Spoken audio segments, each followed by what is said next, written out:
Hey everyone, welcome back. Today I want to share something that has been on my mind for a while. We have done day in the life videos, we have done weekend videos, but I have never really shown you the hard parts. The parts that are not cute or funny or heartwarming. The parts that make rescue dog ownership real. So this is 15 minutes of honesty, the full truth about life with Morty, the good and the difficult. Because I think people need to see both sides before they decide to rescue a dog themselves. Let us start with the beginning. The real beginning. Not the cute videos that started 3 months in. The first week. The first week with Morty was terrifying. I had done research. I had read all the articles about the 3 days, 3 weeks, 3 months rule. I was prepared. At least I thought I was. Nothing prepares you for the reality of a dog who is so scared that he will not eat in front of you. A dog who flinches when you reach for a pillow because he thinks you might hit him. A dog who hides under the bed for hours and refuses to come out even when you have treats in your hand. The first night I brought him home, I set up this beautiful bed for him. Soft blankets, perfect lighting, everything a dog could want. He ignored it completely. He found the smallest, darkest corner behind my dresser, and he stayed there. I sat on the floor near him, not too close, just talking softly, telling him he was safe. He did not believe me. Why would he?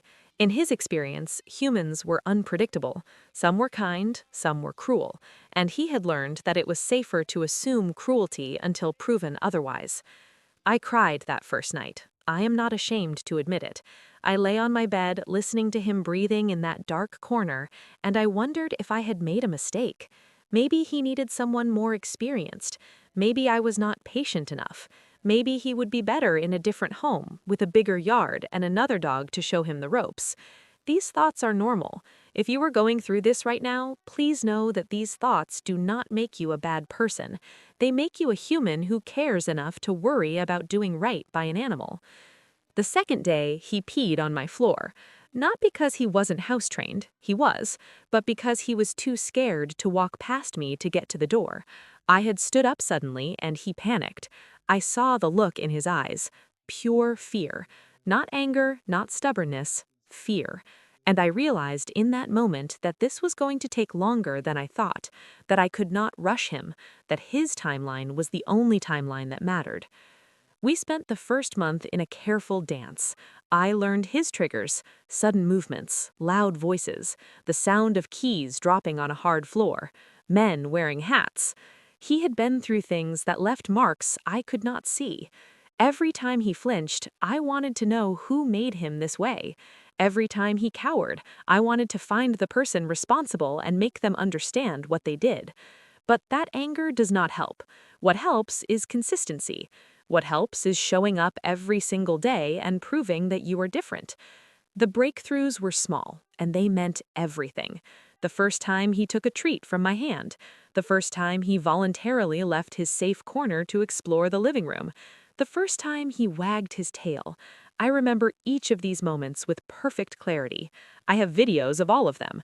In the moment, they felt like miracles. Looking back, I understand they were just trust being built, brick by tiny brick. But here's what people don't talk about enough. Even after the breakthroughs, there are setbacks. Rescue dogs do not heal in a straight line. Month 3 was wonderful. Morty was playful, affectionate, seemingly fully adjusted. Then month 4, something happened. I still don't know what.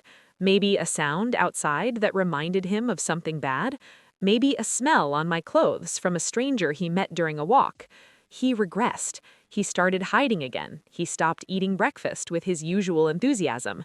He looked at me sometimes like he was not sure who I was. I panicked. I thought I had lost all the progress. I called the rescue organization in tears. The woman who answered was kind and experienced. She told me this is normal. She told me trauma does not have a finish line. She told me to breathe, to keep the routine steady, to wait. So I did. I sat with him during his fear. I did not try to fix it. I just stayed present. And slowly, over 2 weeks, he came back. Not to where he was before, to somewhere new, somewhere deeper. The regression taught us both something. It taught him that even when he was difficult, I didn't leave. It taught me that love is not about constant progress, it's about staying through the setbacks. Now let's talk about the present, the reality of Morty today. He's happy, he's confident, he's the dog you see in all the videos, but he's still a rescue dog. He still has moments. Last month we had a thunderstorm. Not even a bad one, just some distant rumbling. He shook for 3 hours. I tried the thunder shirt, the calming treats, the classical music, everything the internet suggested. Nothing worked. I finally just lay on the bathroom floor with him because it was the smallest, most enclosed space, and that's where he wanted to be.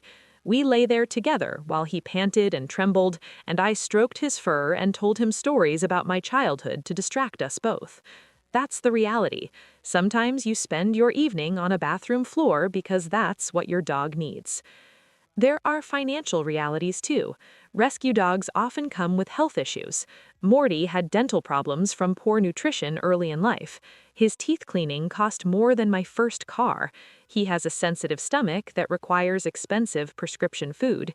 He has allergies that mean I can't buy the cheap laundry detergent or the scented candles I used to love. His vet bills are a monthly line item in my budget, and I'm lucky that I can afford them. Not everyone can. This is important to know. Rescuing a dog can be expensive. The adoption fee is just the beginning. There are social realities. I can't travel spontaneously anymore. I have to find pet sitters who understand his specific needs. Not just any sitter, someone patient, someone who will not force him to interact before he's ready, someone who understands that no means no, even from a dog. I've lost friends who didn't understand why I couldn't just drop everything and go on weekend trips. I've missed family events. I've structured my entire life around a 12-pound animal, and I would do it again in a heartbeat, but that doesn't mean it's always easy. There's the judgment from other people, the well-meaning but clueless comments. Why is he so nervous? Just socialize him more.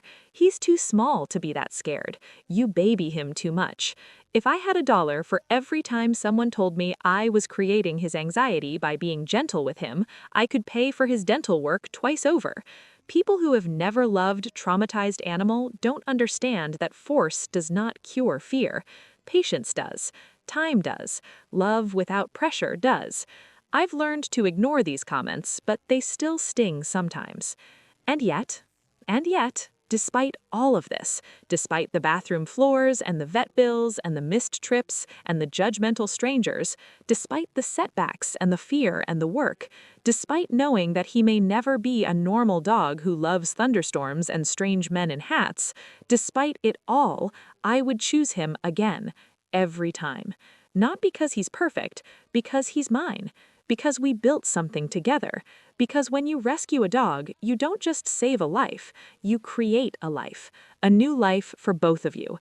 The love of a rescue dog is different. I believe this with my whole heart. Morty doesn't love me because he has to. He loves me because he chose to. After everything he went through, after every reason he had to never trust again, he looked at me one day and decided I was worth the risk. That's not small. That's everything. When he curls up against me at night, when he brings me his disgusting stuffed duck, when he does his happy dance for breakfast, he's not just being a cute dog. He's saying, thank you. He's saying, I remember when you sat on that bathroom floor with me. He's saying, I know you stayed. If you're watching this and thinking about rescuing a dog, please don't let me scare you away. Let me prepare you. Go in with open eyes. Understand that the first month might break your heart. Understand that there will be vet bills and behavioral challenges and moments where you wonder if you're enough. Understand that your life will change in ways you cannot predict. And then, do it anyway. Do it because the hard parts are real, but the love parts are more real. Do it because there's a Morty out there right now, hiding in a corner somewhere, waiting for someone patient enough to sit on the floor and wait